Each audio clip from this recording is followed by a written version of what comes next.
ఆడపిల్లనమ్మా నేను ఆడపిల్లనమ్మా, ఆడుకునే బొమ్మను కాను, అంగడిలో అమ్మే వస్తువు కాను.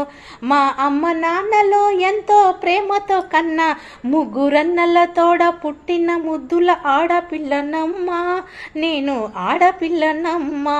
ఎంతో గారాబంగా పెంచారు, కష్టములేమి నా దరి చేరనివ్వలేదు, కష్టములేమి నా దరి చేరనివ్వలేదు.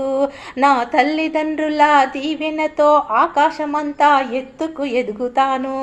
ఆ దేవుడే నా మంచి గుణమును మెచ్చి ఆ సందమామనే నా చేతిలో పెడితే సంచిలో పెట్టి దాసుకోనులే, నేను దాసుకోనులే. ఈ లోకానికంతటికి ఎలుగును అవుతాను. ఎందరో అనాథల అభాగ్యుల కన్నీళ్లను తుడిసే బయట కొంగునవుతాను.